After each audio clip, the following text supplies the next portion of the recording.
दोस्तों अस्सलाम वालेकुम। आज हम आपको बताने वाले हैं एक बहुत ही इम्पोर्टेंट बात जो है रोज़े के मुतालिक।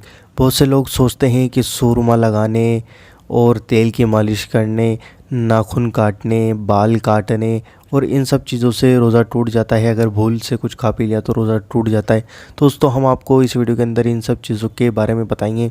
इस वीडियो को लाइक ज़रूर कर दें, अभी लाइक कर दें दिल खोल के, और दिल खोल कर इस वीडियो को ज़्यादा से ज़्यादा ज़रूर शेयर करें। जो भी इस वीडियो को देख रहा है ज़रूर शेयर करना, अपने पास मत रखना, लोगों तक इस इन्फॉर्मेशन को पहुंचाना आगे।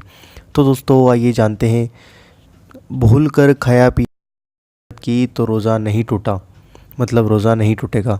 मक्खी या धुआं या धूल आपके हलक के अंदर चले जाने से भी रोज़ा नहीं टूटता है।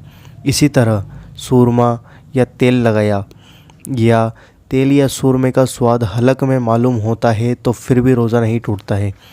इसी तरह दवा या मिर्ची को कूटा या आटा छना और हलक में उसका असर या स्वाद मालूम हुआ तब भी रोज़ा नहीं टूटता। कुल्ली की और पानी बिल्कुल उगल दिया, केवल कुछ तरी जो मुंह में बाकी रह जाती है, वह जो तरी होती है उसको थूक के साथ निकल गया तो फिर भी रोज़ा नहीं टूटा। तो दोस्तों देख सकते हैं आप, इन सब चीज़ों में रोज़ा नहीं टूटता है।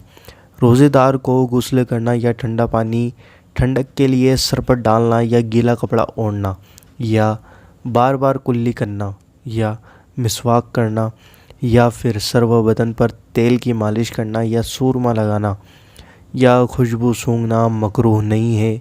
नाखून काटना मकरूह नहीं है, बाल कटवाना मकरूह नहीं है। यह सब चीज़ें कुछ भी मकरूह नहीं है जो हमने आपको इस वीडियो के अंदर बताई हैं। यह सब चीज़ें लिखी हुई हैं किताब आलमगीरी और दुर्रे मुख्तार के अंदर, आप लोग जाकर पढ़ सकते हैं। तो दोस्तों मेरी आपसे यही दरख्वास्त है कि इस वीडियो को ज़्यादा से ज़्यादा शेयर करें, और अगर आपको कुछ पूछना है तो हमें आप कमेंट करके पूछ सकते हैं, हम आपका जवाब ज़रूर देंगे इंशाल्लाह अज़्ज़ व जल। दोस्तों इस वीडियो को ज़्यादा से ज़्यादा शेयर करें, हमारे इस वीडियो को लाइक करें और इस वीडियो को शेयर करें, लाइक करें और कमेंट करके हमें बताएं वीडियो कैसी लगी। और हम आपसे मिलते हैं अगली वीडियो के अंदर इंशाल्लाह अज़्ज़ व जल।